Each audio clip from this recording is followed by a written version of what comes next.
In democracies worldwide, a political gender war is intensifying among Gen Z voters. Recent elections in North America, Europe, and Asia have seen more young men in their 20s break to the right, while more young women lean left. It's a departure from the days when young people of both genders voted progressive, and recent polling shows the same may happen in South Korea's upcoming presidential election. Young women are expected to lead a broad political backlash after months of chaos from the conservative People Power Party, whose former president Yoon Suk-yeol was impeached after a botched attempt to impose martial law in December. More of the country's young men are expected to swing right. One such voter is first-timer Lee Jung-min. He told Reuters that while he's confused by South Korea's political polarization, he will vote for the right-wing Reform Party's candidate Lee Jun-suk on June 3rd. The candidate has vowed to shut down the Ministry of Gender Equality, speaking to an issue that resonates with men like Lee, who resent mandatory military service. What makes me angry about the society is the fact that only men are required to serve in the military. As a young man, I find this to be one of the most unfair realities of living in Korea. At the prime of their youth, at 21 or 22 years old, young men, unlike their female peers, are unable to fully engage in various activities in society because they have to serve 18 months in the military. In total, over half of South Korean young men are expected to back right-wing parties, according to a Gallup Korea poll in May. The same polling shows that the number of women aged 18 to 29 who will swing toward the left-wing Democratic Party has jumped from 30% in 2022 to almost half. In South Korea and other democracies, Gen Z men are seeing an erosion of their relative advantage, especially since the pandemic. In the UK, where more young men are leaning conservative, males aged 16 to 24 are now less likely to be employed or pursuing education than their female counterparts, according to official data. In some countries, the gender pay gap among 20-somethings now slightly favors young women. EU data shows one of them is France, where men aged 18 to 34 voted in larger numbers for Marine Le Pen's far-right party than women in 2024's legislative elections.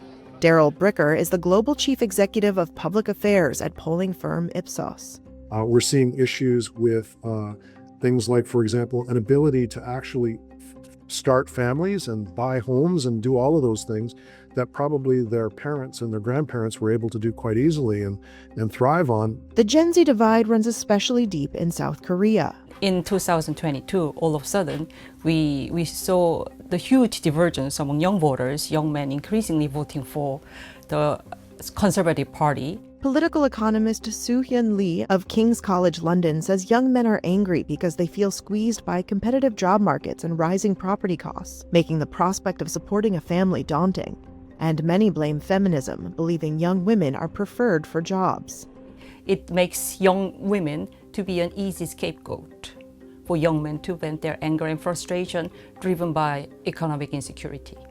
In the West, young men blame immigration as well as diversity programs. Germany's Anti-Immigrant Alternative for Germany Party, or AfD, won a record 20.8% of the vote in February's general election.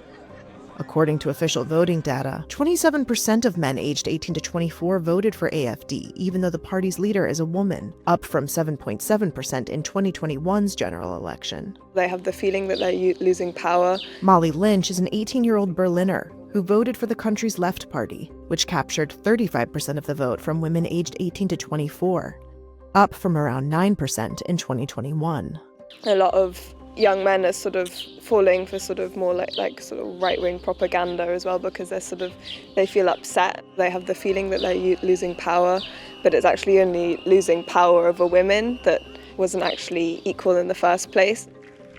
Thank you very much. U.S. President Donald Trump's 2024 campaign promised a manufacturing renaissance and attacked diversity programs. It resonated with around half of young white and Hispanic men aged 18 to 29, but didn't speak to young women, 61% of whom went for Democratic candidate Kamala Harris.